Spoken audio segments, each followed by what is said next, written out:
March 31st, 2017.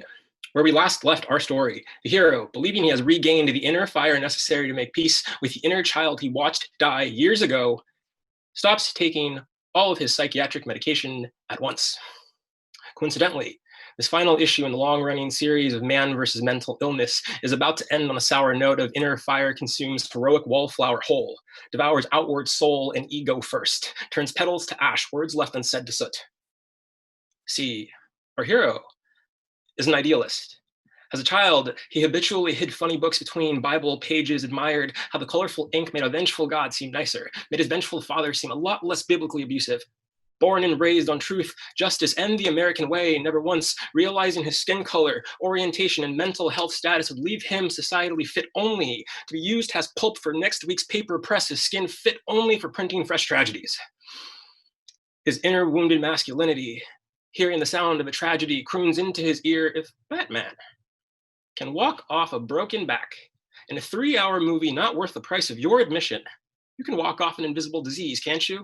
You can just be less depressed and a lot more grateful, can't you? He only makes it 3 days, not an inch further. By day 4, his mind broken open wide by withdrawals that look so damned similar to comic books, comic pages spreads, bled liberally with acid sepia tones, 32 squares to a page, all the editors, for some reason, having oriented the layout so every single movie and image keeps spelling suicide, even when he's the only one reading, even when he just wants to stop reading. Win or lose, the story will end with our hero succeeding in breaking his mother's heart in the last panel. Maybe it's not just me. Maybe my imagination, but maybe, just maybe, we've all heard this one before.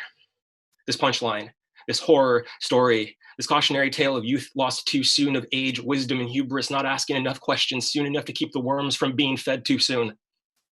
I would love it if instead, these famous last words, first said again, be interpreted as a demand that some effort be made to try and see how cracked the glass is from our side of the story, from our end of the psych ward.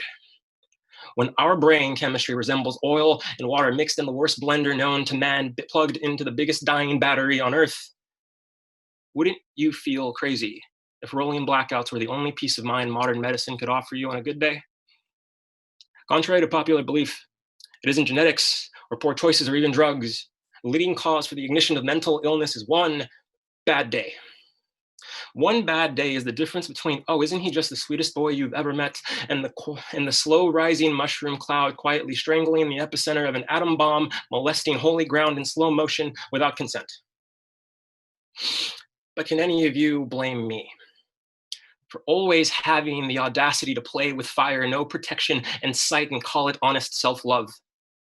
Would any of you have done differently than me, trying to remember what it was like when I used to be Superman, in an age where all these white coats out here rewriting speech bubbles with the ink of my future so Clark Kent never forgets microdosing kryptonite is the only thing keeping him above ground?